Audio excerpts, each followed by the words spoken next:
una llanura de Albacete. Hace apenas unas horas, en este mismo suelo, 25.000 hombres colisionaron con la fuerza de un terremoto. Ahora el polvo se asienta sobre 4.000 cadáveres. Ingleses, franceses, holandeses, portugueses y españoles yacen mezclados en una geometría grotesca. No hay banderas al viento, solo el silencio atronador que sigue a la carnicería. Para el soldado raso que agoniza entre los viñedos, esto ha sido simplemente el final de su vida.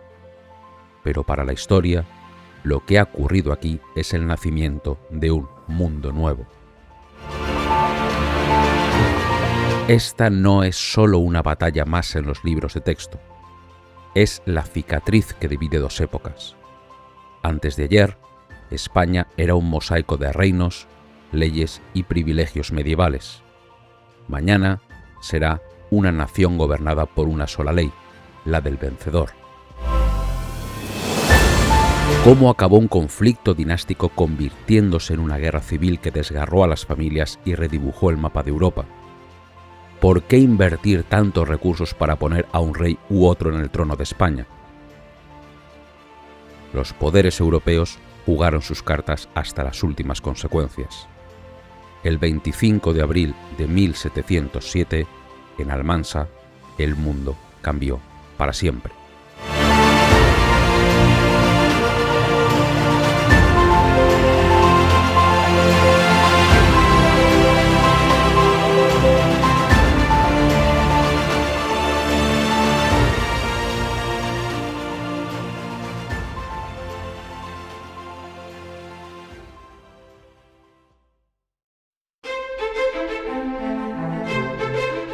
Madrid, año de 1700.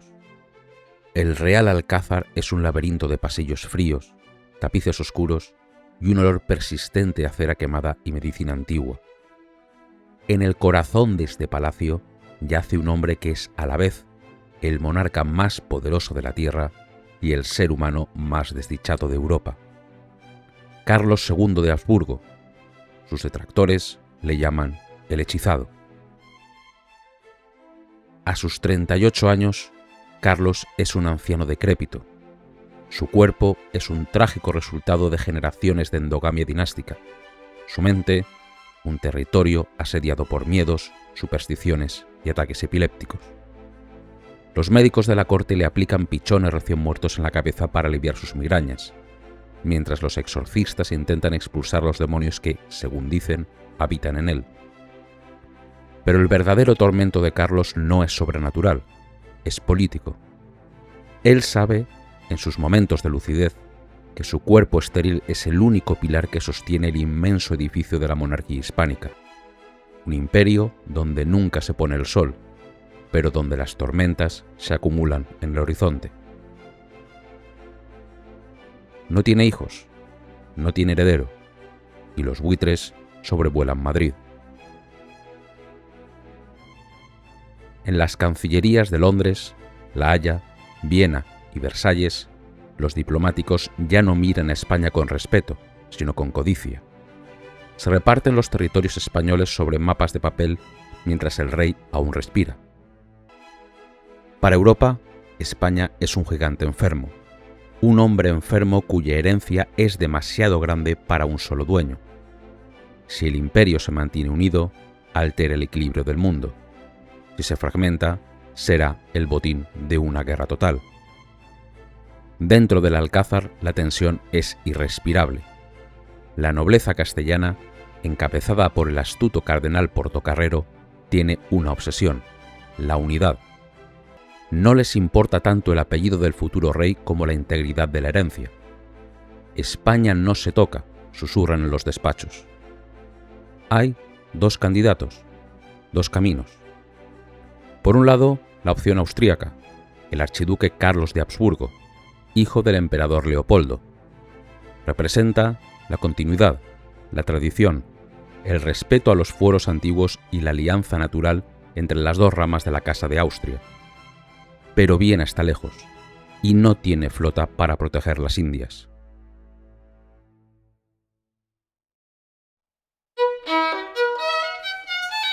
Por otro lado, la opción francesa, Felipe de Anjou, nieto del rey Sol, Luis XIV, representa la modernidad, el absolutismo, la eficacia administrativa y, lo más importante, Francia tiene el ejército más poderoso del continente. Ambos son candidatos legítimos, ya que por sus venas corre sangre Habsburgo. El archiduque Carlos es bisnieto del rey Felipe III por parte de su abuela Mariana de España, por lo que es sobrino segundo de Carlos II. Felipe de Anjou es sobrino nieto del rey, ya que su abuela, María Teresa de Austria, es hermana del monarca. Portocarrero y el Consejo de Estado hacen un cálculo pragmático, casi cínico. Solo la espada de Francia puede evitar que ingleses y holandeses descuarticen el Imperio español.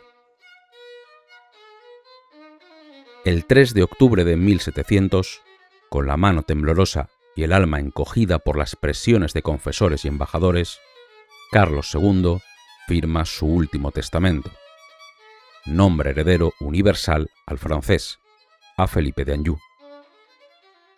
Un mes después, el día de Todos los Santos, el último Austria exhala su último suspiro.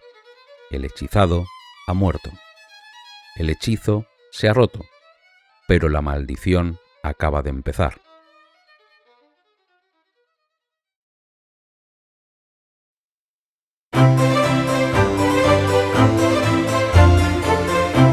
La noticia vuela a caballo hasta Versalles. Cuando Luis XIV recibe el testamento, sabe que aceptar la corona de España para su nieto significa la guerra con Austria, y probablemente con toda Europa. El rey Sol dudará, consultará con sus ministros, pero la tentación de la hegemonía es demasiado dulce. El 16 de noviembre, en la Galería de los Espejos, el rey Sol presenta a su nieto, un joven de 17 años, tímido y melancólico. Pronuncia las palabras que resonarán como un cañonazo en Londres y Viena. Señores, he aquí el rey de España. La leyenda también nos dice que añadió, ya no hay Pirineos. Aunque la frase sea apócrifa, el sentimiento es real. De repente, Francia y España, enemigas durante 2 siglos, son una sola familia, el bloque de poder más formidable de la cristiandad.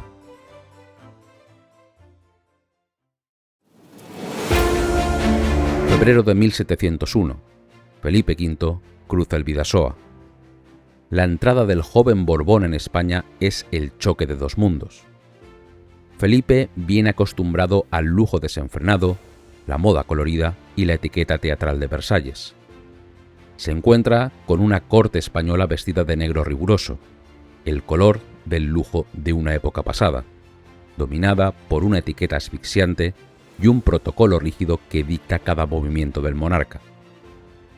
Los españoles ven a un muchacho rubio, de ojos azules, que no habla su idioma y que mira con extrañeza sus costumbres. Sin embargo, hay esperanza. El pueblo, cansado de la decrepitud de los últimos Austrias, ven en él la promesa de renovación. Es joven, es viril, es nuevo. En su entrada en Madrid, el entusiasmo es genuino. Se le recibe como el animoso. La nobleza espera que sea un rey títere fácil de manejar. Los reformistas esperan que traiga las luces de Francia para limpiar la administración corrupta.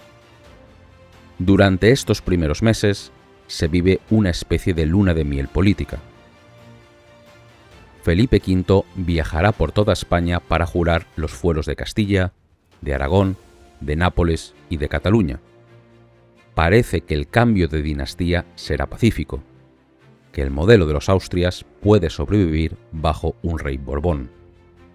Pero es un espejismo.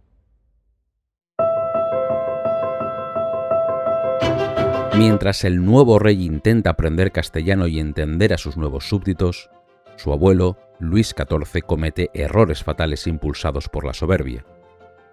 El rey Sol empieza a gobernar España por carta desde Versalles.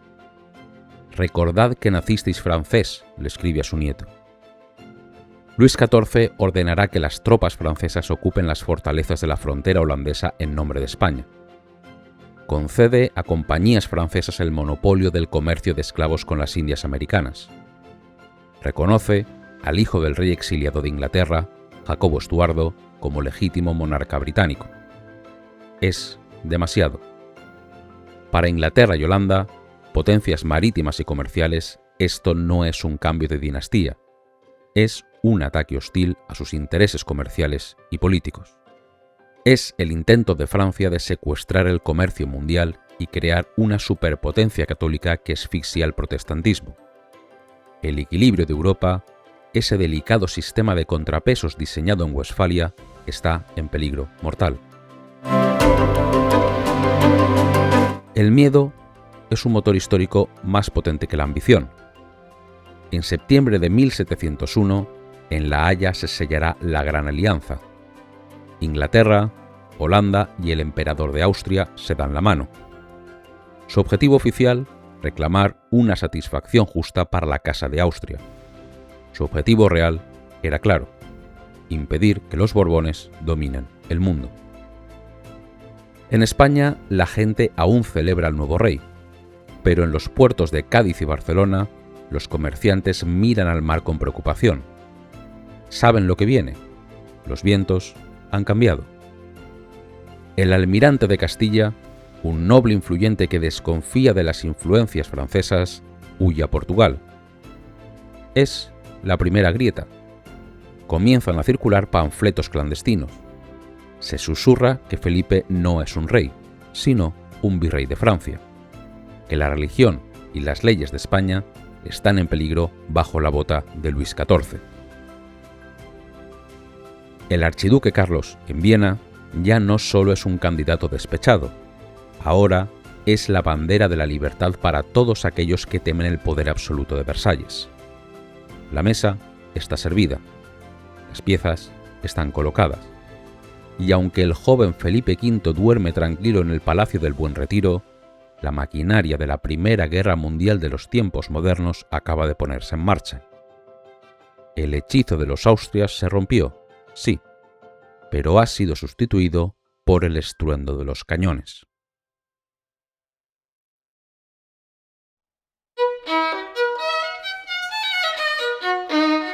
Lisboa, septiembre de 1702.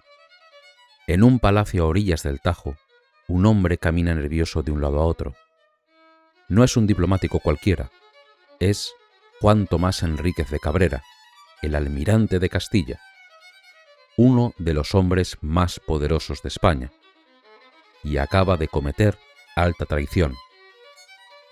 El almirante ha huido de Madrid con una excusa falsa, llevándose consigo secretos de Estado, redes de contacto y, lo más importante, una promesa para las potencias enemigas. España no es un bloque monolítico. Si golpeáis, se romperá. Su deserción es la señal que Europa estaba esperando. Confirma que el consenso en torno a Felipe V es frágil. La nobleza vieja desconfía de los ministros franceses que han llegado con sus carteras de cuero y sus aires de superioridad. El clero teme que las ideas de Luis XIV recorten el poder de la Iglesia. El almirante convence al rey de Portugal, Pedro II, de romper sus tratados con Francia y abrir sus puertos a la Gran Alianza. Es un golpe maestro. De repente, la guerra no está en Flandes o en Italia. La guerra tiene ahora una puerta trasera abierta en el corazón de la península. La frontera entre España y Portugal no tardará en transformarse de ser una línea en el mapa para convertirse en el frente de batalla.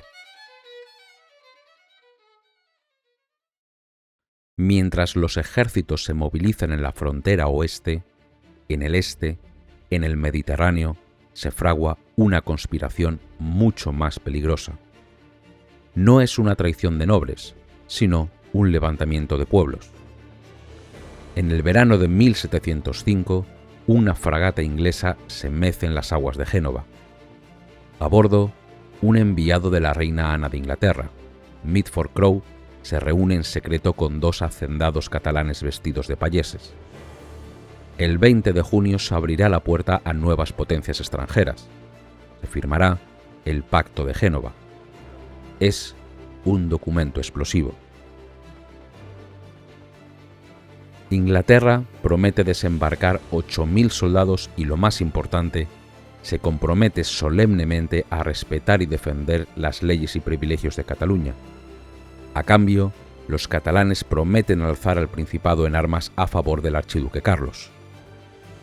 ¿Por qué?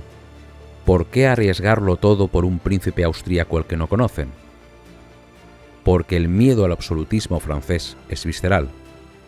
En la memoria colectiva de la Corona de Aragón aún escuece el recuerdo de las invasiones francesas del siglo pasado. Francia es el enemigo histórico. Francia es el centralismo. Francia es el rey que gobierna por decreto sin escuchar a las cortes. Carlos de Austria, en cambio, representa el modelo antiguo, el rey que pacta, el rey que jura respetar los privilegios acordados. Para la burguesía comercial de Barcelona y los gremios de Valencia, la elección es pragmática. Prefieren un rey débil en Viena que respete sus negocios a un rey fuerte en Madrid que les imponga impuestos.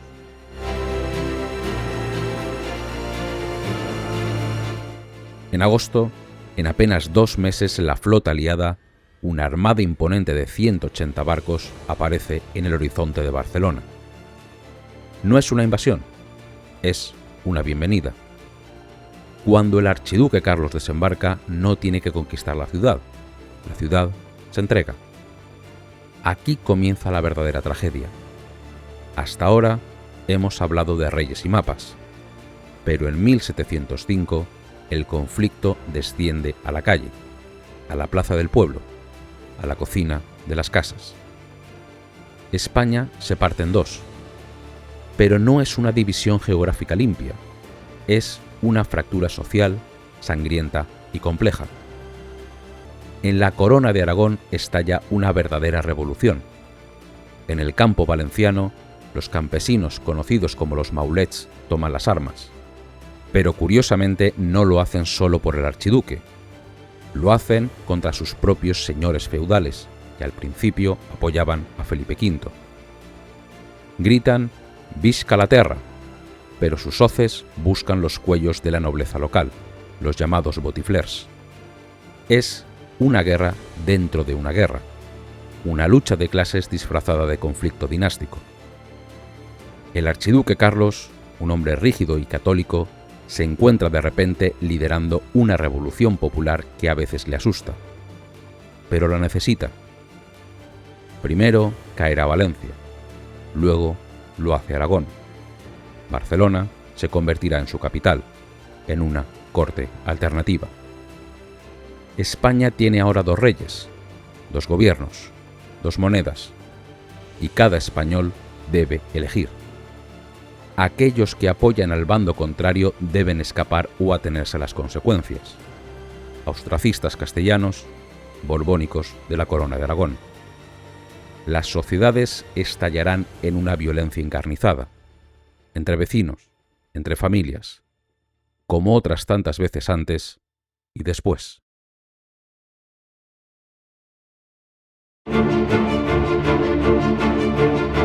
El año de 1706 amanecerá como el annus horribilis para los Borbones.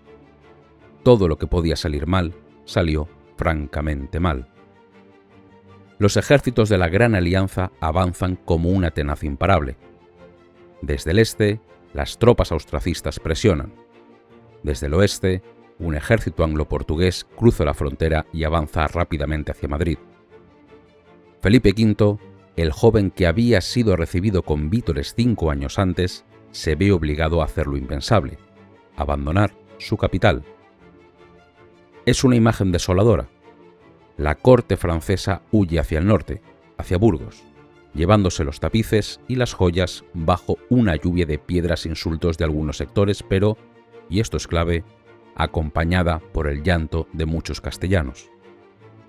Porque aquí radica la gran paradoja de esta guerra. Mientras la periferia mediterránea aclama al archiduque, el corazón de Castilla se mantiene ferozmente leal a Felipe V. Para el campesino castellano, para el hidalgo pobre de la meseta, el archiduque Carlos no es el libertador, es el títere de los herejes. Viene acompañado de ingleses protestantes que profanan iglesias y de portugueses, los enemigos ancestrales. El 27 de junio de 1706, el ejército aliado entra en Madrid. El general inglés, Lord Galway, y el portugués, Marqués de las Minas, desfilan triunfantes por la calle Mayor. Esperan aplausos, pero encuentran silencio. Un silencio hostil, denso y cortante. Las casas están cerradas a cal y canto. Nadie sale a recibir al libertador. Cuando los heraldos proclaman a Carlos III como rey de España en la Plaza Mayor, solo responden los propios soldados aliados. Es una victoria vacía. Madrid es una tumba para los aliados. No hay suministros. La población boicotea a los invasores. Las guerrillas castellanas atacan las líneas de suministro en cada camino y en cada bosque. El archiduque Carlos, que tarda en llegar a Madrid, entra en una ciudad que le da la espalda.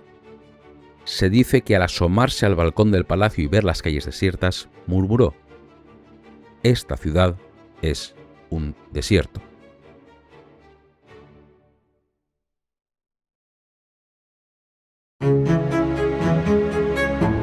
La ocupación de Madrid, aunque parecía una gran victoria, fue en realidad un fracaso logístico y moral. Los aliados, acosados por el hambre, las enfermedades y la hostilidad del pueblo, no tuvieron más remedio que retirarse hacia Valencia antes de que llegara el invierno. Felipe V no tardará en regresar a Madrid. El 4 de octubre hará su entrada triunfal en la ciudad. Esta vez, las campanas repican con locura. La gente se echa a la calle, llorando, besando los estribos de su caballo. Ya no es solo el rey impuesto por Francia, ahora es su rey, el rey que ha sufrido con ellos, el rey que defiende la fe católica y la tierra castellana contra el invasor hereje.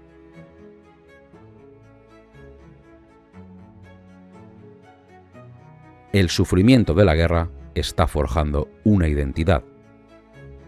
Pero la situación militar sigue siendo desesperada para los Borbones. Han recuperado Madrid, sí, pero han perdido media España. Cataluña, Aragón, Valencia y las Baleares están firmemente bajo control austracista. Las arcas del Estado están vacías.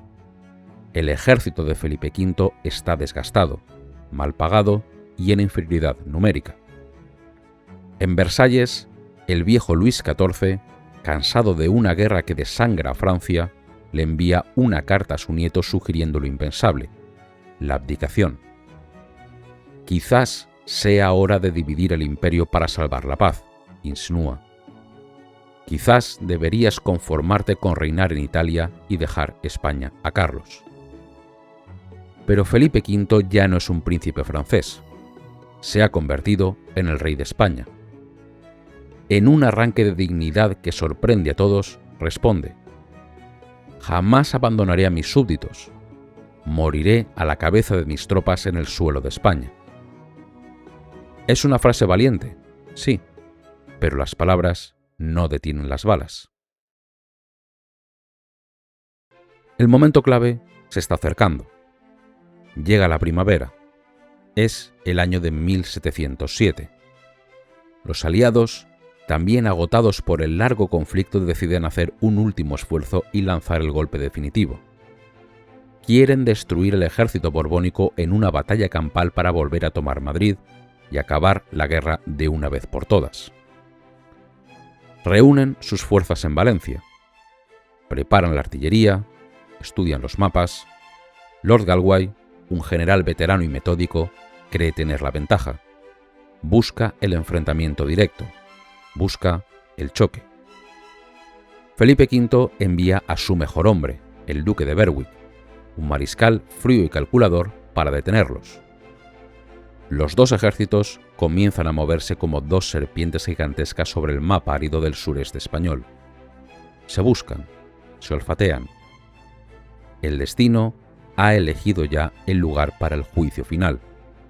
Un cruce de caminos, una llanura despejada ideal para la caballería a los pies de un castillo antiguo. Un lugar llamado Almansa.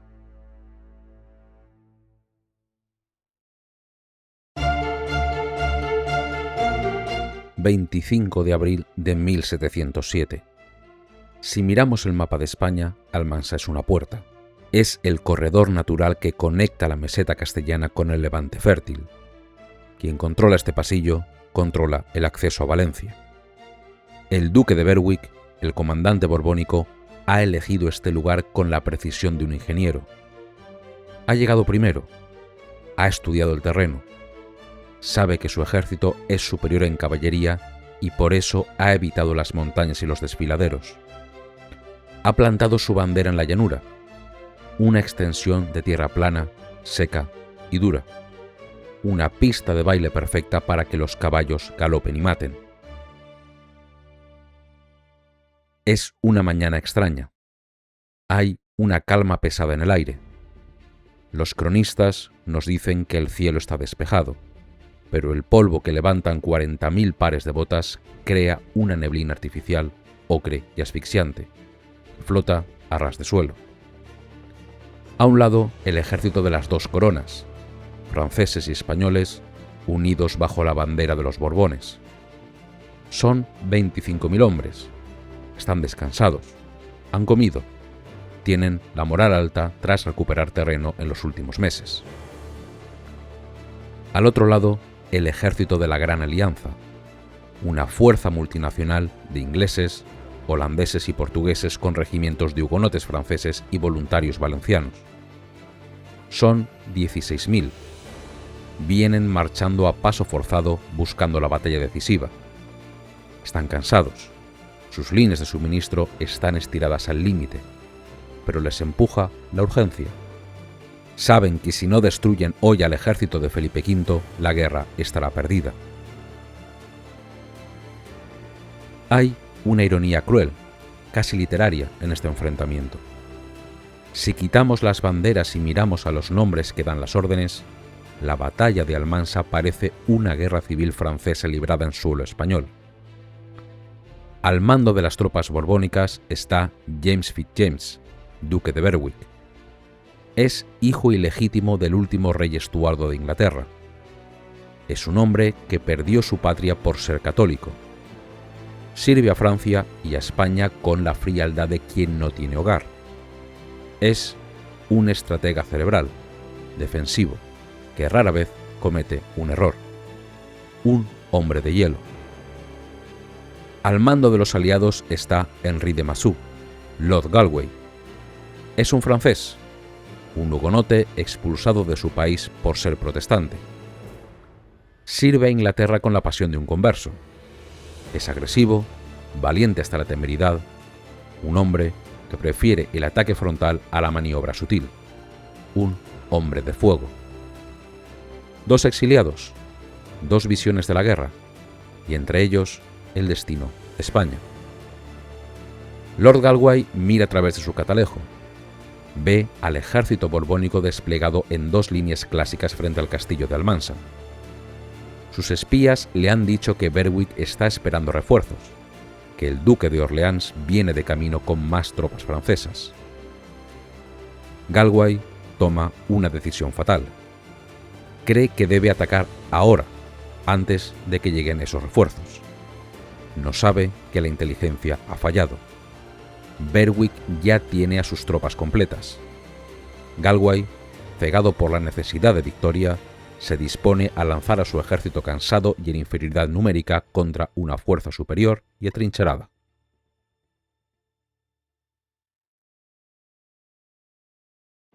Son las 3 de la tarde.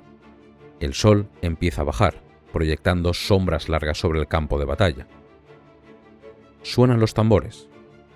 No es un sonido caótico, es un ritmo matemático que ordena el caos.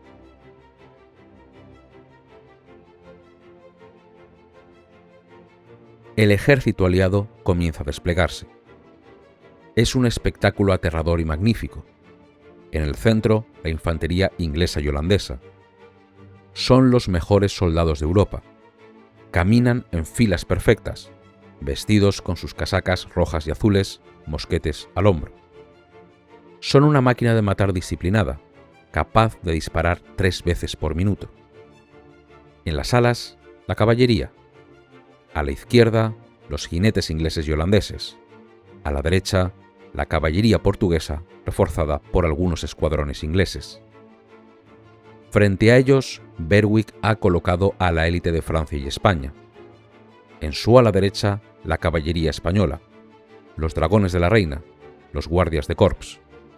Son la aristocracia de la espada, ansiosos por vengar la humillación de haber perdido Madrid el año anterior.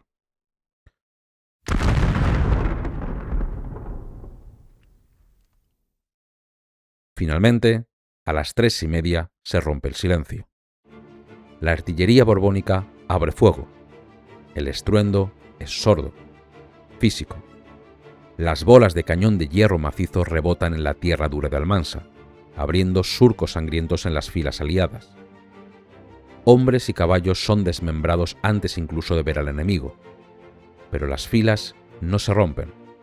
Se cierran los huecos. Se sigue avanzando. Lord Galway lanza su primer golpe. Y es un golpe demoledor. Ordena a su centro, a la infantería de élite, que ataque al centro borbónico. Los ingleses avanzan colina arriba. Reciben una descarga de mosquetería francesa quemarropa. Cientos caen, pero los supervivientes, veteranos de las guerras de Flandes, no se detienen. Calan bayonetas y cargan. El impacto es brutal. La primera línea de la infantería española, compuesta por tropas menos experimentadas, vacila. El empuje inglés es incontenible. Rompen la formación, cruzan la línea. Por un momento parece que Galway tiene razón. Parece que la furia puede vencer a los números. El centro borbónico se dobla. Los ingleses empujan, gritando, oliendo la victoria. Llegan casi hasta las murallas de Almansa. Berwick, desde su puesto de mando, observa la crisis sin inmutarse. No grita, no entra en pánico, simplemente mueve una pieza en su tablero mental. Ordena a su segunda línea que avance y ordena a la caballería de la derecha que se prepare. Mientras la infantería inglesa se desangra ganando terreno en el centro, el verdadero drama, el que decidirá la guerra, está ocurriendo en las alas. En el flanco derecho aliado, la caballería portuguesa avanza con dudas. Frente a ellos tienen a la caballería española más pesada y numerosa. Es el momento decisivo. Caballería española, carga. No es una carga de película, al galope tendido desde el inicio. Es una aceleración progresiva. Paso, trote, galope. El suelo tiembla. 3000 jinetes, espada en mano, chocan contra los escuadrones portugueses. La resistencia portuguesa es breve, demasiado breve. Superados en número, desmoralizados y mal dirigidos, los jinetes portugueses giran sus monturas. No es una retirada táctica, es una huida. El flanco derecho aliado se evapora en cuestión de minutos. Los portugueses huyen del campo de batalla, dejando atrás a su propia infantería, dejando desnudo el costado de todo el ejército aliado. De repente, la infantería inglesa que estaba ganando en el centro mira a su derecha, y lo que ve les hiela la sangre. Donde deberían estar sus aliados portugueses, ahora hay un mar de caballería española reagrupándose para la carga. Berwick ha ganado el duelo de ajedrez. Galway ha perdido sus alfiles. El ejército aliado ya no es una línea, es una isla rodeada de enemigos. Y la marea está subiendo. Son las 5 de la tarde. En el flanco derecho aliado, el polvo se asienta sobre el vacío que ha dejado la caballería portuguesa al huir. Lo que queda en el centro del campo de batalla ya no es un ejército, es una isla. 13 batallones de infantería, ingleses, holandeses, hugonotes, se encuentran de repente solos, rodeados por un océano de enemigos. Berwick, con la frialdad de un maestro de ajedrez que sabe que la partida ha terminado pero debe limpiar el tablero, cierra la trampa. Ordena a la caballería española que ha dispersado a los portugueses que gire y ataque a la infantería aliada por la espalda y el flanco. Al mismo tiempo, lanza a su propia infantería de frente.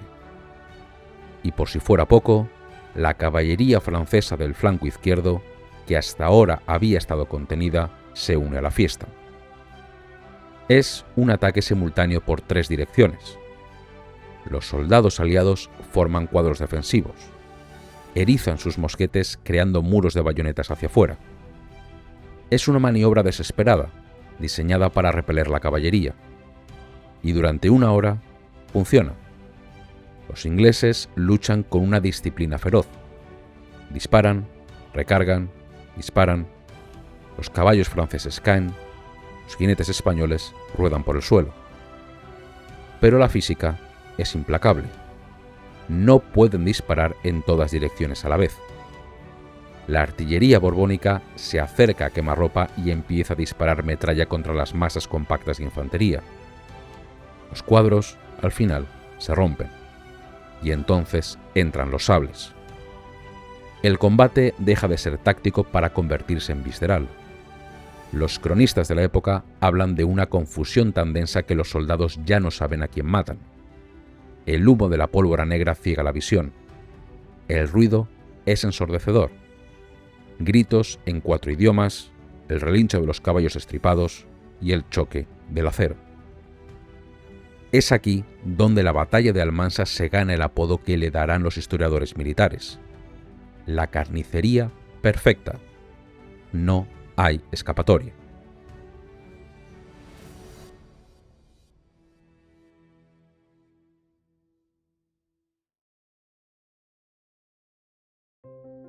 Al caer la tarde, el general aliado, Lord Galway, herido en la cara por un sablazo, es evacuado a duras penas hacia Valencia con un pequeño contingente de caballería.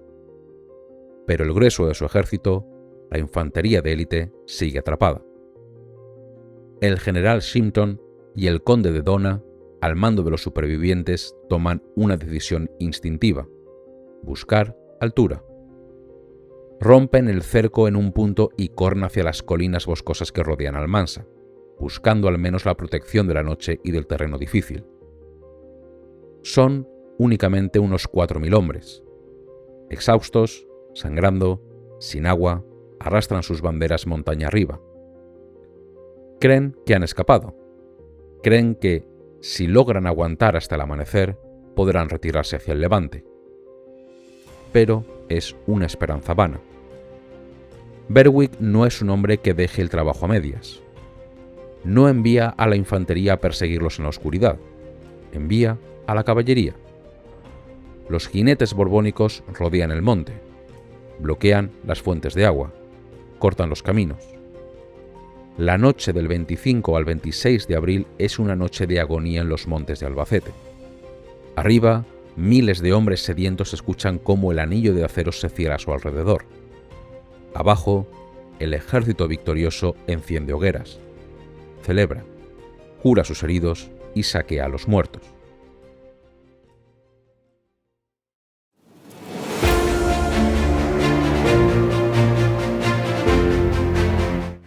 Finalmente amanece el día 26 de abril.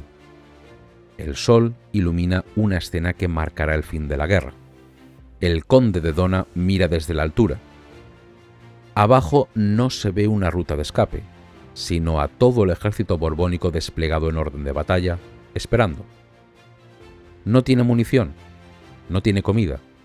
Sus hombres apenas pueden tenerse en pie. No habrá batalla final. Solo hay silencio y una bandera blanca.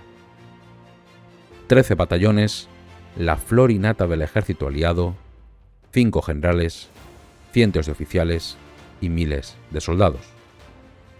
Todos bajan las armas, se rinden en masa. Las cifras son mareantes. En un solo día, la Gran Alianza ha perdido a más de 17.000 hombres, entre muertos, heridos y prisioneros. De un plumazo, el ejército que amenazaba a Madrid ha dejado de existir. Berwick escribe a Luis XIV esa misma tarde. Su carta es breve, lacónica, carente de poesía pero cargada de historia. Sire, el ejército del archiduque ha sido destruido. España es de vuestro nieto.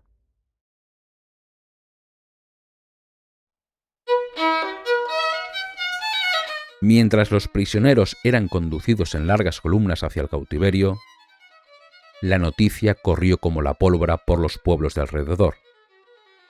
En Villena, en Yecla, en la propia Almansa, la población civil salió de sus refugios para encontrarse con el horror.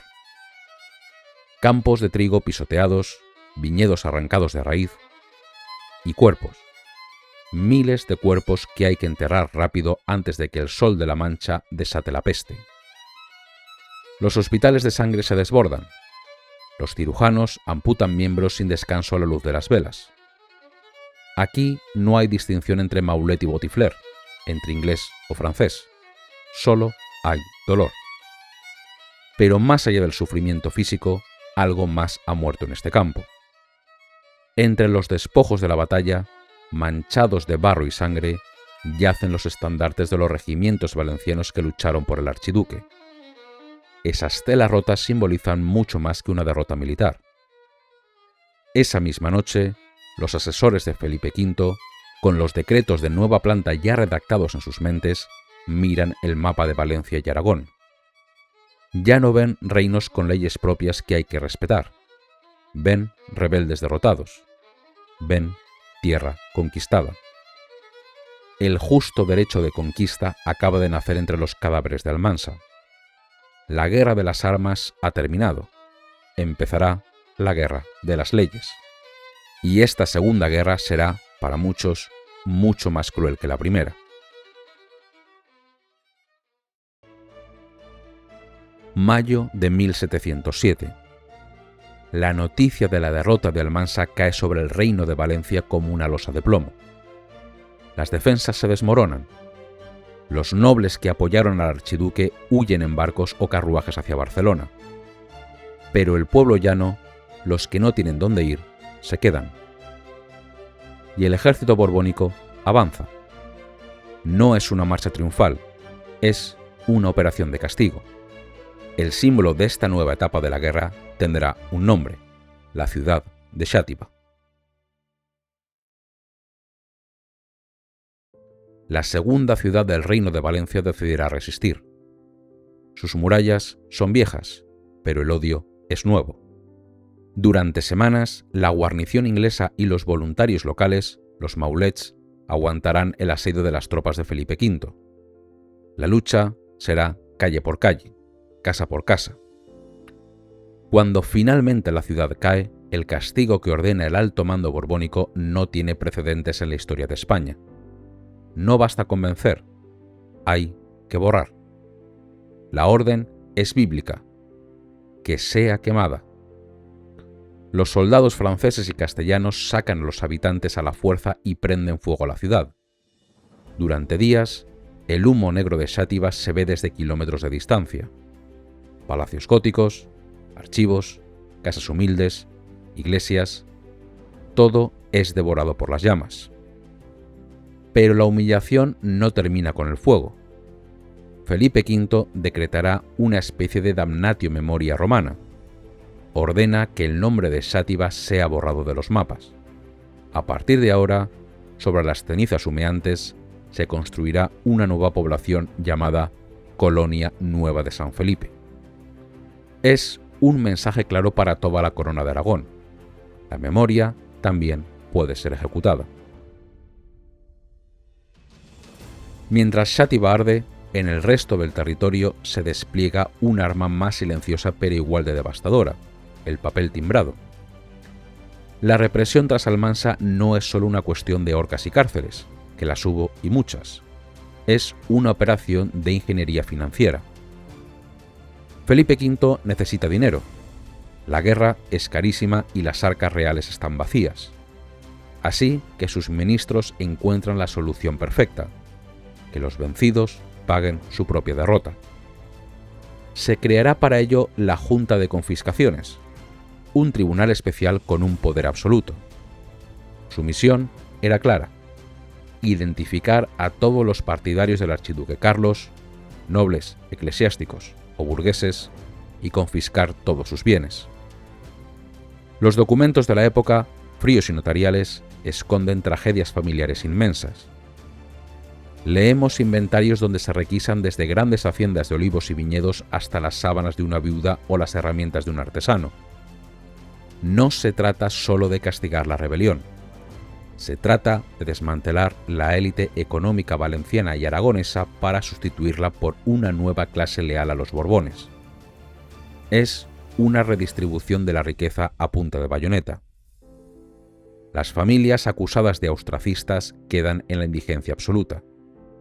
Sus casas son saqueadas o entregadas a oficiales franceses. Sus títulos nobiliarios anulados. Es un terror económico que busca asegurar que la oposición no pueda volver a levantar cabeza en 100 años. El miedo vacía las ciudades. Comienza uno de los primeros grandes exilios políticos de la historia de España. Miles de valencianos y aragoneses inician una marcha penosa hacia el norte, hacia Cataluña, que todavía resiste bajo el mando del archiduque. Son columnas de refugiados que recuerdan a las guerras modernas. Llevan lo puesto. Duermen en las cunetas. Serán recibidos en Barcelona con una mezcla de solidaridad y espanto.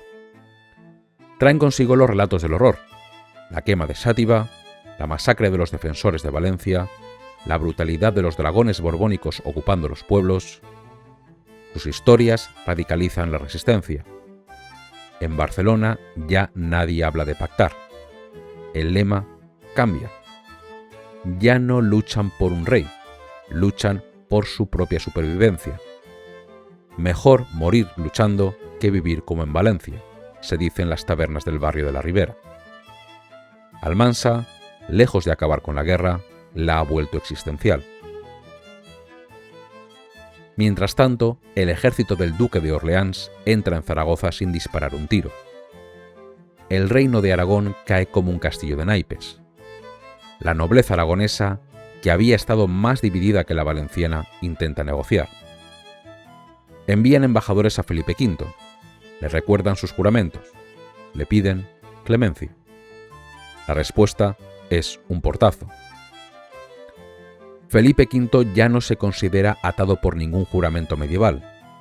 Para él y sus asesores franceses, la rebelión ha roto el contrato social. Al levantarse en armas contra su rey legítimo, los reinos han cometido un suicidio jurídico. Si te levantas contra tu rey y pierdes, las consecuencias son claras. En Madrid, en los despachos del Palacio del Buen Retiro, los juristas afilan las plumas.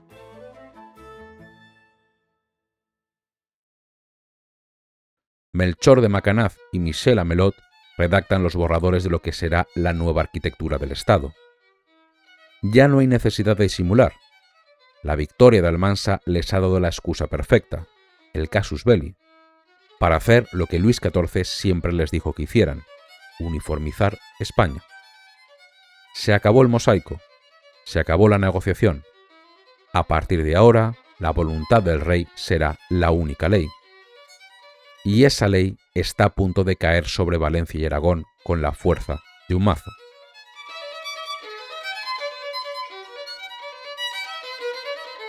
Madrid, Palacio del Buen Retiro, 29 de junio de 1707. Han pasado apenas 2 meses desde la carnicería en la llanura de Almansa. El polvo de la batalla se ha asentado, pero ahora, en un despacho silencioso, el rey Felipe V se dispone a firmar el documento más importante de la historia de España en los últimos 3 siglos. No es un tratado de paz, es un acta de defunción. El Real Decreto que tiene sobre la mesa comienza con una justificación moral. El rey argumenta que los reinos de Aragón y Valencia, al haber jurado fidelidad al archiduque Carlos, han roto su juramento de lealtad. Han cometido un pecado político imperdonable, la rebelión. Pero al leer el texto, uno se da cuenta de que la rebelión es solo la excusa. El objetivo es mucho más ambicioso. Felipe V escribe: «He juzgado conveniente abolir y derogar enteramente todos los referidos fueros, privilegios, práctica y costumbre hasta aquí observados en los referidos reinos de Aragón y Valencia». La frase clave, la que cambiará la naturaleza del poder en España, llega a continuación. El rey declara que ahora posee esos territorios, por justo derecho de conquista. Detengámonos un momento en estas tres palabras: derecho de conquista. Hasta ese día, la monarquía hispánica había sido una agregación de reinos. Un rey era rey de Castilla y también rey de Aragón y también conde de Barcelona. Cada territorio tenía sus leyes, sus monedas, sus cortes y sus fronteras fiscales. El rey tenía que negociar, tenía que pedir dinero, no exigirlo.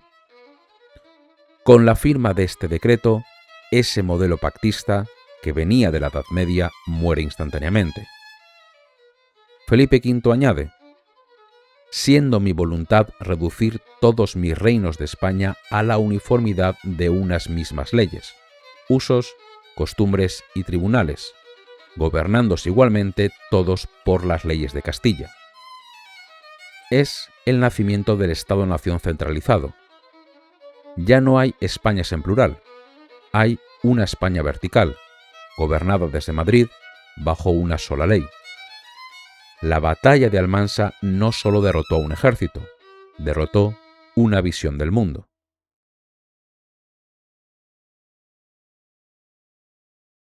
Mientras la tinta del decreto se seca en Madrid, la guerra, lejos de terminar, entrará en una fase de estancamiento crónico y desesperado. Los años que siguieron a 1707 fueron un lento calvario. Felipe V controlaba la mayor parte del territorio, pero Cataluña y las Baleares seguían resistiendo, convertidas en una fortaleza asediada. El contexto internacional también estaba cambiando. En Europa, la gente estaba cansada de muertos. En Inglaterra, el gobierno cambiará de manos. Los Tories llegarán al poder y decidirán que la guerra ya no es rentable. Incluso al propio pretendiente a la corona, la guerra le dejó de convenir para sus intereses personales. El archiduque Carlos heredará inesperadamente las posesiones austríacas de los Habsburgo, lo cual, siguiendo la tradición de los últimos siglos, significaría muy posiblemente su nombramiento como emperador del Sacro Imperio Romano Germánico. El archiduque Carlos, rey de España y en deuda con Inglaterra, era una cosa, pero un archiduque que recreara el imperio de Carlos I era algo que los banqueros ingleses no querían ni imaginar. El cinismo diplomático se impuso. En 1713, en la ciudad holandesa de Utrecht, tras sopesar sus fuerzas e intereses, las potencias firmarán la paz. Se reparten el mapa. Inglaterra se queda con Gibraltar y Menorca y consigue el monopolio del comercio de esclavos en América. A cambio, reconocen a Felipe V como rey de España. ¿Y los catalanes? ¿Y los mallorquines? ¿Y los refugiados valencianos y aragoneses que lo perdieron todo por confiar en la palabra de la reina Ana de Inglaterra? ¿Son abandonados? El caso de los catalanes se convierte en una vergüenza diplomática en Londres, pero la Realpolitik manda. Los barcos ingleses levan anclas y se marchan.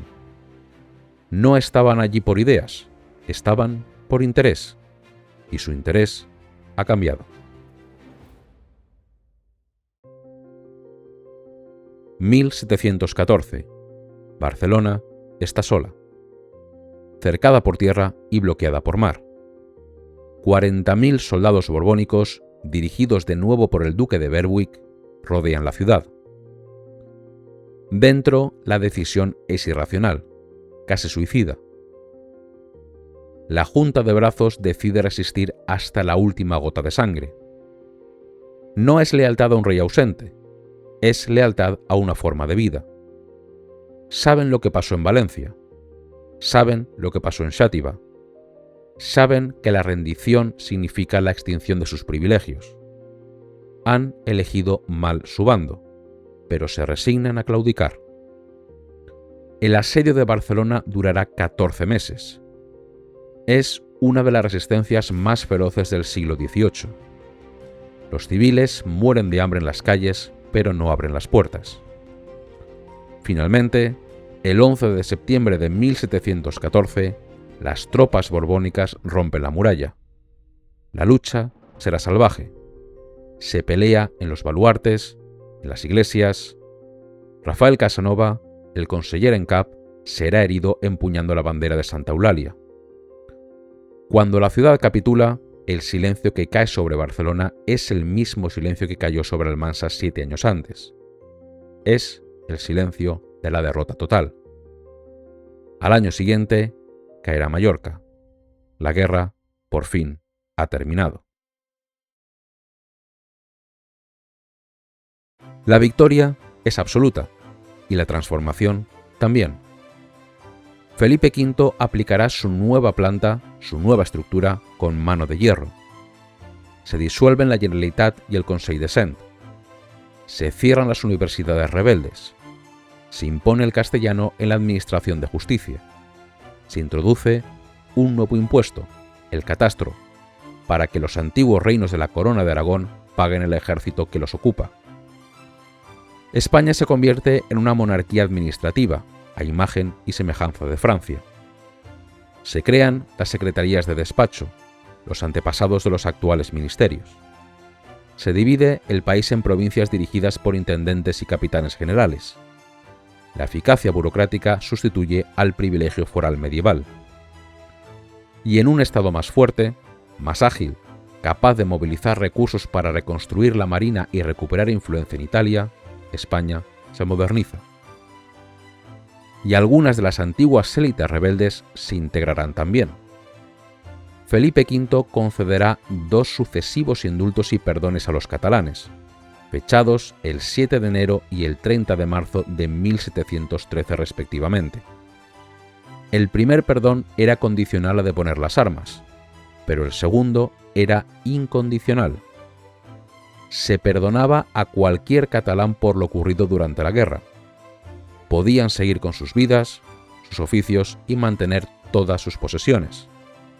Rafael Casanova, el líder rebelde de Barcelona, continuará con su carrera de abogado hasta 1743, cuando fallecerá de anciano a la edad de 83 años. Los reinos de Valencia, Aragón y Mallorca no corrieron la misma suerte. Regresemos por última vez al campo de Almansa. Hoy, un pequeño monumento de piedra recuerda a los caídos. Los viñedos han vuelto a crecer sobre las tumbas anónimas de ingleses, franceses y españoles. Aquí, miles de hombres lucharon por defender los intereses de sus líderes, locales o extranjeros. Quizás pensando que ellos también sacarían algún beneficio, o simplemente creyendo en algún ideal. Desgraciadamente, el testimonio de esas miles de personas se ha perdido en el tiempo.